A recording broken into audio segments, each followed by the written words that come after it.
Hi and welcome back to my art and fiction channel. I'm Adele and today I'm going to be reading for you a contemporary fairy story called Clara's Wristwatch.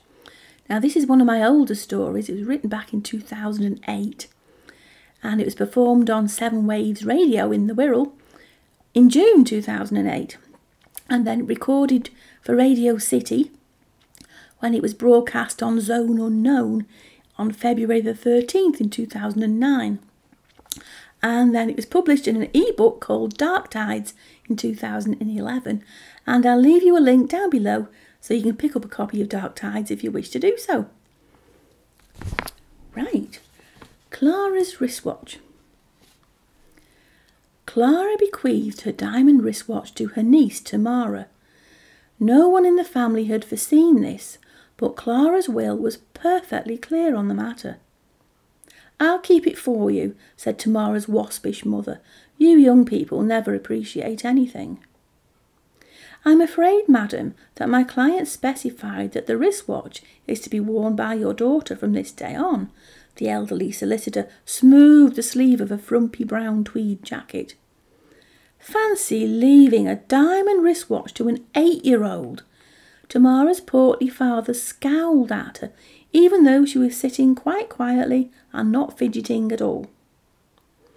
Tamara's mother sighed heavily and said, "I suppose we'll have to have it valued and alter the household contents insurance. She's bound to break it or lose it.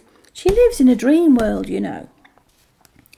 The solicitor smiled politely but meaninglessly, and Tamara guessed that her mind was on lunch rather than on the Harrison family who sat in a cramped office.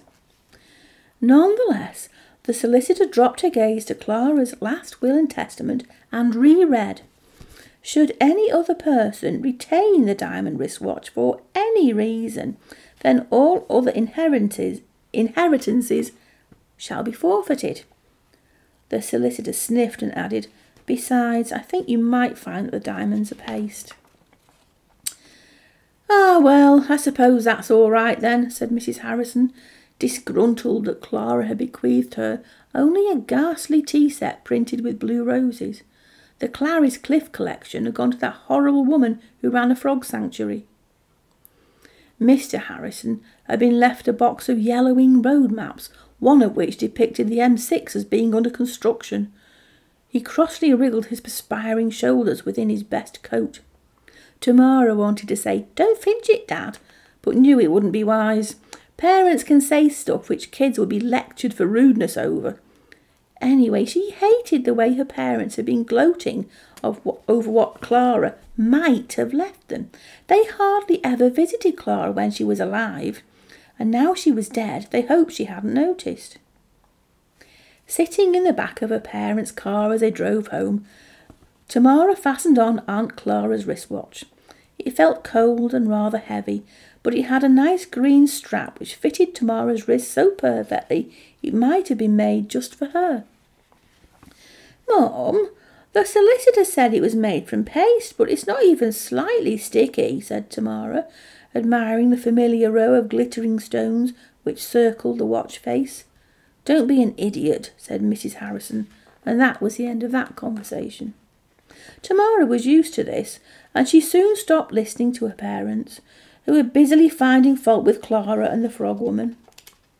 Actually, Tamara liked the frog woman, whose garden was full of ponds and shady leafy plants and piles of rocks for toad homes. There were garden gnomes too, which had been rescued from charity shops, and lots of frogs which sunbathed on lily leaves or splashed about under the tinkling fountain. Tamara's mother strongly disapproved of the frog lady's hand-knitted hats and jumpers because they were all in bright colours, and Tamara's mother thought beige the only respectable choice. Tamara had liked Aunt Clara too, and had often bicycled round to the other side of the circular village green to Clara's house, where there'd be hot chocolate and warm biscuits fresh from the oven, and there'd be painting to do, or collage, or the baking of cherry scones, and sometimes the children who lived in the woods at the bottom of Aunt Clara's garden would come to play in the green shade of the old gnarled tree, which was the oldest oak in all the woods and surely the fattest. Time seemed to fly when she played in the woods, and so Clara had always insisted that her niece should wear the diamond wristwatch, which would always tell the true time. "You must never take it off," Clara had repeatedly told her. "Not ever." And so, even when the other children had wanted to wear it for a while, Tamara had refused, and no amount of pleading could entice her to remove Aunt Clara's watch, not until she was back in Clara's house and could return it to her in person. No one else seemed to know of the children who lived in the woods. No one else had seen them, and so Tamara was accused of inventing them and telling lies because she had no friends of her own. This wasn't true, but people always believe whatever suits them best. After Clara died, Tamara hadn't seen the children again, and as she grew older she started to doubt her own memory. Perhaps she had played with gypsies or someone's visiting cousins.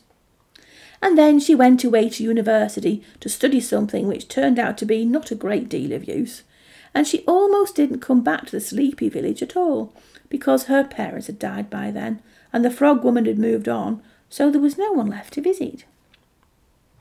And she drifted from dreary job to job, as it is difficult to find what you really want to do when you're not sure what that might be. On her 29th birthday, however, Tamara returned to take photographs of old familiar places for sentiment's sake. And she soon found her bearings in the small but ancient woodland. The air was crisp with autumn's first touch, and grey squirrels threw twigs at her as she walked beneath their trees. Her boots pressed a carpet of squelchy black mud sprinkled with red and gold leaves, and for the first time in years Tamara felt like she was where she truly belonged. She smiled and leaned forwards to peer into a pond whose waters seemed black beneath the charcoal sky. Straggling fingers of bony branches circled the edge of the water like a spectral picture frame. Her reflection stared up at her, and just for a moment she wondered who she was, when the sound of laughter snaked through the trees. Children were playing under the bare canopy of twisting dark branches. She could not see them, but their happy voices were coming closer, and the sound of snapping twigs and stumbling feet grew louder, until a bush beside the pond shivered, and 7 laughing children sauntered into view. They stared at her as if she was a trespasser, but she remembered how it felt to have your games interrupted by a grown-up. She silently promised not to ask stupid questions like, "Do you like school?" or "Have you got a middle name?" "This is our pond," said the oldest boy, sticking out his chin aggressively. "You shouldn't be here. It belongs to us."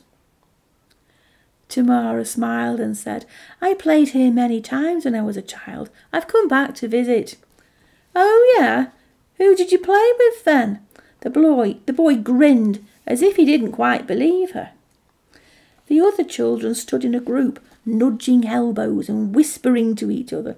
Some had leaves caught in their hair, and their clothes seemed slightly odd, as if they had been sewn by someone who didn't entirely understand how modern kids dressed.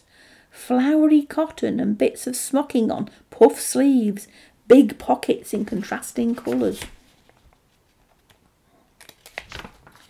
"Who brought you here? Come on, answer, or we'll throw you in the pond."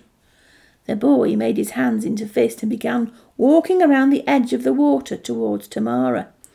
"Try introducing yourself first," she said, deciding to stand her ground. If she showed 1 ounce of fear, she'd be in for a soaking.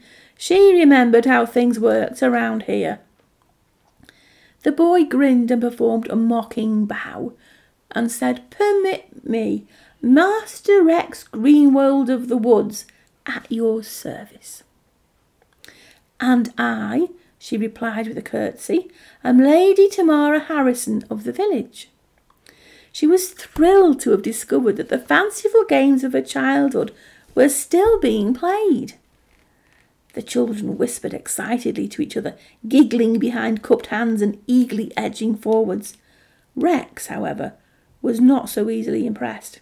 He thrust one thumb into a large russet pocket on the side of his sort of jeans and said, "Prove it. Name those who brought you here." "You wouldn't know their names anyway," Tamara said. "They'd all be my age now." She wondered how far she was from her car. "Try me," he sneered.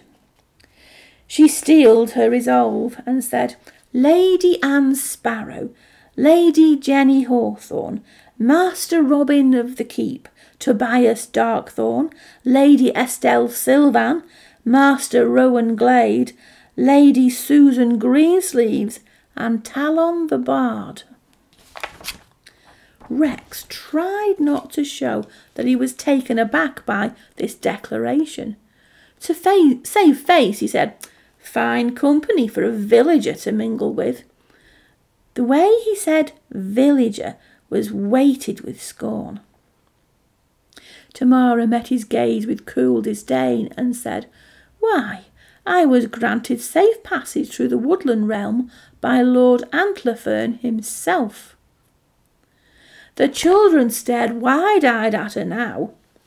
Rex glanced at them and they shuffled backwards a little way, nearer to the shrubbery. Rex, however, stayed exactly where he was, a mere few feet from Tamara. He was a sturdy boy with large hands and square, dark features. Tamara said, "You have something of the look of Lord Fern. Is he a relation of yours?" "My uncle," replied Rex, justifiably proud of his noble ancestry, "and I remember talk of you. Do you still have your aunt's wristwatch?" Surprised, Tamara replied without thinking, "Yeah, I always wear it. It keeps perfect time." "You'd better see what time it is then." She lifted her arm and tugged up the sleeve of her jacket and scowled. The wristwatch read 9:27 p.m, but the amber autumn sunlight still glowed softly through the trees. How could this be? How had the hours flown so swiftly? But it was always this way in the woods, which was why Aunt Clara had made Tamara wear the wristwatch whenever she played here as a child. "How do you know about Clara's wristwatch?" "She was a wise woman, your Aunt Clara," said Rex. "Some say she had learned too much about us fairy folk. She used you to learn more, but most of that was lies. Clara's charmed wristwatch kept you safe just so long as you never removed it." Rex grinned mischievously and said, "You'd best be on your way now. You don't want to be caught in these woods after dark. My older brothers will pass this way soon, and they're not as forgiving as me." "Actually, it really is time I moved on," said Tamara, taking a few uneasy steps in the direction of a parked car. Rex began walking towards his companions, who were already strolling away behind the dense shrubbery. "Good day, Lady Tamara Harrison." "Good day, Master Rex Greenwold," she replied with appropriate formality.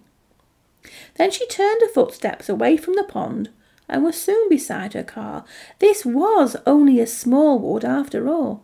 Though as a child she had felt certain it went on forever. She was about to unlock the car door when she saw a leaf had been caught beneath the windscreen wiper. She unhooked it and moved to throw it aside, then stopped and looked at it more closely. It was a leaf from an antler fern, deliberately snapped so that it was almost in two pieces. She slid into her car and closed the door and placed the fern leaf on the passenger seat beside her. Her heart hammered, for she understood this sign. The Lord of the Woods had rescinded her safe passage through his realm. Well, I hope you liked that little story. If you did, leave me some comments. And remember to click on the subscribe button in that corner there, and you won't miss any of my future videos, which will be coming out every Thursday about 10 o'clock in the morning. Okay, thanks for watching, and I'll see you soon.